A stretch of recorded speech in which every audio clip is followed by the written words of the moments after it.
क्या आपने कभी सोचा है कि एक भारतीय जासूस पाकिस्तान की मस्जिद की सीढ़ियों पर एक बूढ़े मुस्लिम से मिलने के बाद क्या करता है? उससे पूछा जाता है कि तुम हिंदू हो ना? आज हम आपको एक ऐसे शख्स की कहानी सुनाने जा रहे हैं जिसने अपनी पहचान बदलकर पाकिस्तान की गलियों में जासूसी की थी। ये कहानी है भारत के राष्ट्रीय सुरक्षा सलाहकार अजीत डोभाल की, जो 7 साल तक पाकिस्तान में मुसलमान बनकर रहे और भारत के लिए सबसे खतरनाक मिशन को अंजाम। ये कहानी है उस जासूस की जिसने अपनी जान जोखिम में डालकर देश के लिए हर मिशन को सफलतापूर्वक अंजाम दिया। अजीत डोभाल, भारत का असली जेम्स बॉन्ड। भारत के जेम्स बॉन्ड को अब एक और मिशन सौंपा गया है और वो मिशन है रूस और यूक्रेन के बीच लगभग 2 साल से चले आ रही जंग को खत्म करने की। हाल ही रूस के राष्ट्रपति पुतिन ने कहा था कि इस युद्ध को रोकने में भारत और चीन की भूमिका अहम हो सकती है। प्रधानमंत्री मोदी ने भी पुतिन से बात करते हुए कहा था कि डोभाल इस शांति प्रक्रिया पर चर्चा के लिए रूस जाएंगे। इस बैठक में चीन और ब्राजील के प्रतिनिधि भी मौजूद होंगे। माना जा रहा है ये दौरा रूस यूक्रेन की युद्ध को खत्म करने की दिशा में एक महत्वपूर्ण कदम हो सकता है। रूस यूक्रेन युद्ध फरवरी 2022 से जारी है और कई देशों ने इस संघर्ष को समाप्त करने की अपील की है। पुतिन ने हाल ही में भारत, चीन और ब्राजील को उन देशों में गिना जो ईमानदारी से इस संकट को सुलझाने की कोशिश कर रहे हैं।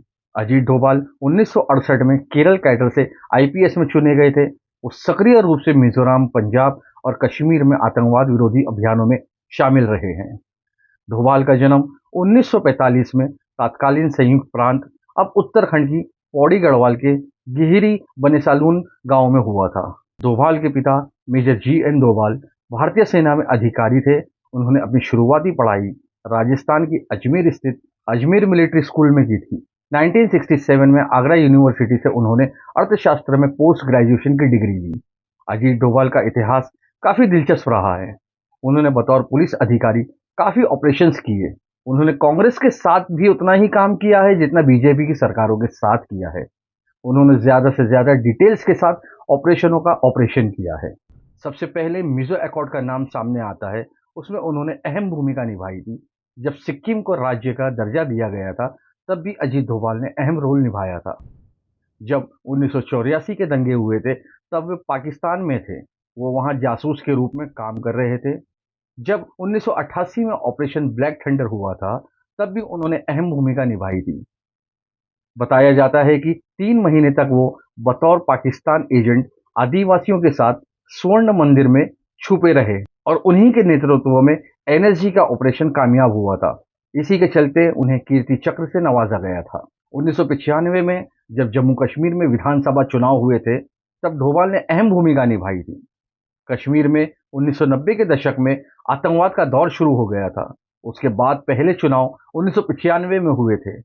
सन 1999 में कांधार में भी उन्होंने अहम भूमिका निभाई थी जब IC-814 हाईजैक हुआ था। हाईजैकर्स ने कांधार जाकर प्लेन पार्क कर दिया था। आतंकवादियों से डील तय करने के लिए डोभाल ही वहां गए थे। वो विमान के अंदर भी गए थे। उनके प्रयासों से सारे यात्रियों को छोड़ दिया गया था। 2014 में जब प्रधानमंत्री नरेंद्र मोदी ने पहली बार सरकार बनाई तब डोभाल दोबारा लाइमलाइट में आए और राष्ट्रीय सुरक्षा सलाहकार के रूप में उनसे जुड़े। वो इसीलिए चुने गए क्योंकि वो राष्ट्रवाद विचारधारा पर विश्वास करते हैं।